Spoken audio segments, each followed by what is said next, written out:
Praise the lord. మన ప్రభువైన యేసుక్రీస్తు పరిశుద్ధమైనటువంటి నామంలో ఈ ఉదయకాలపు కృపావార్తను వింటున్నటువంటి మీ అందరికీ దేవుని పేరట వందనాలు చెల్లిస్తూ ఉన్నాను. అందరూ బాగున్నారా?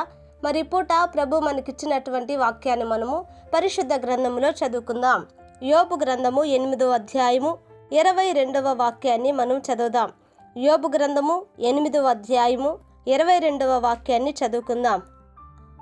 అయితే ఇంకను ఆయన నీకు నోటి నిండా నవ్వు కలగచేయును, ప్రహర్షముతో నీ పెదవులను నింపును. హల్లెలూయా. నదోన్ బిడ్డారా, గమనించండి.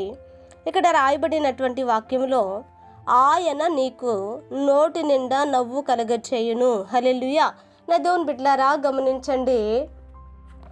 ఈ పూట ప్రభు మనతో ఈ యొక్క వాక్యం ద్వారా మనల్ని ఆయన దర్శించాలని ఇష్టపడుతూ ఉన్నారండి. ఏంటి అనంటే, ఆయన నీకు నోటి నిండా నవ్వు కలగచేయాలి అని ప్రభు ఇష్టపడుతున్నట్లుగా ఈ యొక్క మాటను మనకు తెలియపరుస్తూ ఉన్నారు.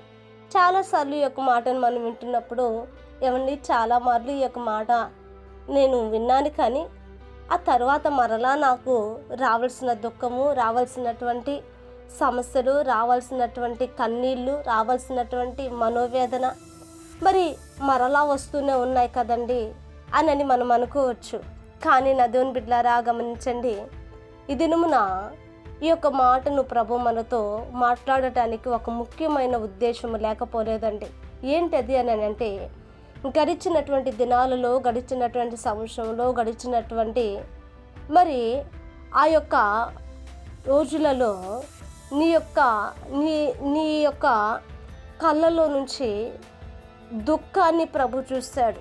నీ ముఖంలో ఉన్న దుఃఖము, నీ కళ్ళలో ఉన్నటువంటి ఆ కన్నీళ్ళు, ఇదిగో నువ్వు పడుతున్నటువంటి ఆ శ్రమ, నువ్వు పడినటువంటి ఆ వేదన, ఈ యొక్క కన్నీటితో నువ్వు విత్తావు కనుక, కన్నీటితో ప్రార్థించావు కనుక, కన్నీటితో ఆయన పాదములను తడిపి ఆయన వైపు నువ్వు చూసావు కనుక ఈరోజు ప్రభు అంటాడు, గడిచినటువంటి దినాలలో నీవు కన్నీటితో విత్తినటువంటి ఆ యొక్క విత్తనము ఇప్పుడు ఈ సంవత్సరంలో సంతోషగానమైనటువంటి మరి పంటగా మార్చబడింది.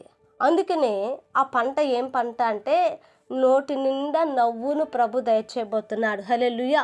అంటే దాని అర్థం ఏంటంటే, ఈ సంవత్సరంలో మన సమస్యలు కానీ, మన యొక్క నా దేవుని బిడ్డల ఆర్థికపరమైన ఇబ్బందులు కానీ, లేకపోతే కోర్టు గొడవలు కానీ, లేకపోతే ఇదిగో పిల్లల యొక్క జీవితాలు కానీ అన్నీ కూడా ప్రభు సమకూర్చబోతున్నాడు. హల్లెలూయా. నా దేవుని బిడ్డలారా, గమనించండి.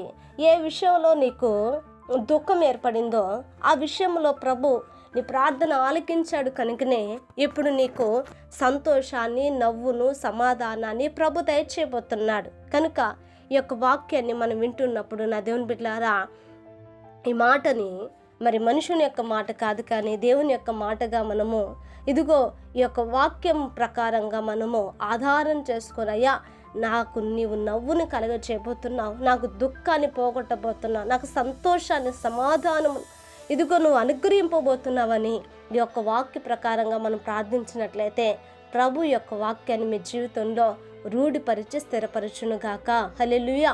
ప్రార్థన చేద్దామండి. మహాపరిశుద్ధుడు అయిన మా తండ్రి, కృపగలిగిన దేవానికి వందనాలు. ఇదిగో నైనా ఈ దినమున మీరు మాట్లాడినటువంటి నా ప్రభు అయ్యా, నీ వాక్కు కొరకే స్తోత్రాలు.